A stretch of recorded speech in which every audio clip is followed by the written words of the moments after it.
বন্ধুরা, আজ একটি শিয়াল এবং কাঠুরিয়ার গল্প বলবো।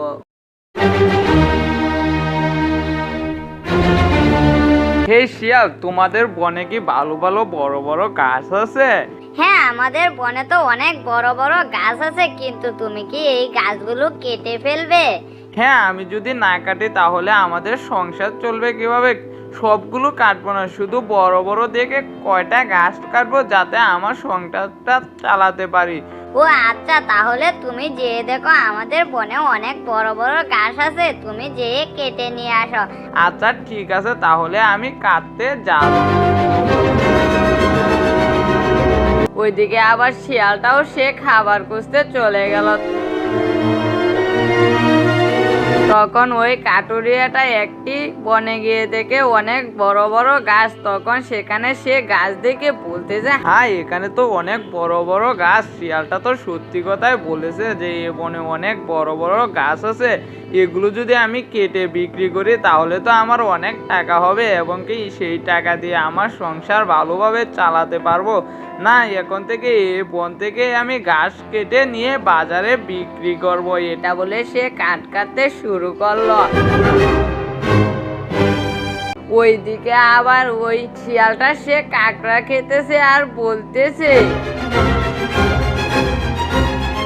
আমি যে বলেছিলাম এই বনে অনেকগুলো গাছ আছে, কিন্তু আমার তো এটাই বলতে ভুলে গিয়েছিলাম যে এই বনে একটা বাঘও আছে। কিন্তু ওই কাঠুরিয়াটার যদি কোনো ক্ষতি করে ফেলে তাহলে কি হবে? হাই না, এখনই যেতে হবে। যে যদি না বলে তাহলে ওই কাঠুরিয়াটাকে মেরে ফেলবে। কাঠুরিয়াটার মনে হয় বাসায় সন্তান আছে, ওদেরকেও পালবে কে না, আমার এখনই যেয়ে বলতে হবে। এটা বলে সেও হাঁটতেছে।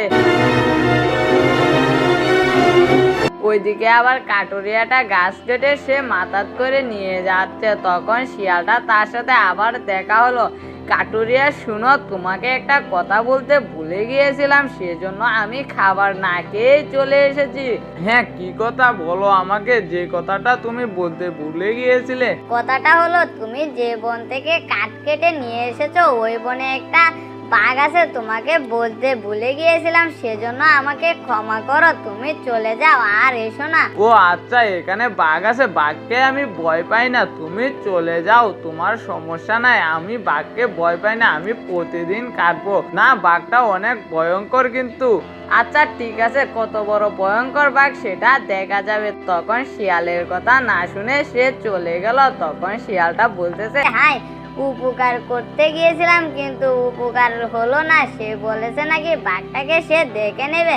আমার কি, আমার কথা তো আমি বলে দিয়েছি। এখন যদি সে রূপ না সামলিয়ে আসতে পারে তাহলে আমি কি করব? লোভে পাপ, পাপে মৃত্যু, এটা তো জানি, কিন্তু সে মনে হয় লোভে পড়েছে। আমার কি, আমি খেতে যাই। তখন সেও যাচ্ছে। তখন বাঘটার সাথে তার দেখা হলো। তখন বাঘটা বলতেছে, ওই শিয়াল শুন, এই বনে কি মানুষ এসেছে? আমার নাকে গ্যারান এসেছে যে এই বনে একটি মানুষ এসেছে, তা না হলে আমার নাকে তো গ্যারান আসার কথা না। না না না, বাঘ মশাই, এই বনে কোনো মানুষ আসেনি, আপনি মনে হয় ভুল শুনেছেন। না, আমার নাকে তো এখনো গ্যারান লাগতেছে, যে দেখি কোথাও খুঁজে পায় না। কি এটা বলে সে হাঁটতেছে। ওইদিকে আবার শিয়ালটাও চলে গেল। তখন বাঘটা খোঁজাখুঁজি করলো কিন্তু পেলো না। হাই, মানুষটা এসেছিল, মনে হয় কোনো কাটুরি এসেছে। কাল দেখবো ওই কাটুরিটা আবার আসে নাকি, আসলে তো ওকে খেয়ে ফেলবো। এটা বলে সে তার বাসায় চলে গেল। ওইদিকে আবার শিয়ালটা বাসায় গিয়ে বলতেছে, হাই, আমি যে ওই কাঠুরিয়াটাকে বললাম যে কাল না আসতে, আর কোনোদিন এখানে বাঘ আছে, কিন্তু সে তো আমার কথা শুনলই না। এখন কি হবে? এখন তো ওই বাঘ মশাইও জেনে গিয়েছে যে এখানে একটা মানুষ আছে। এখন যদি ও কাল আবার আসে তাহলে ওকে তো মেরে ফেলবে। এখন আমি কি করব কিছুই বুঝতেছি না, আমার কথাও তো শুনবে না। তখন এটা বলে সে ঘুমিয়ে গেল। ওইদিকে আবার কাটুরিয়াটা সে কাঠ কেটে তার বাসায় অনেক বাজার নিয়ে গেল।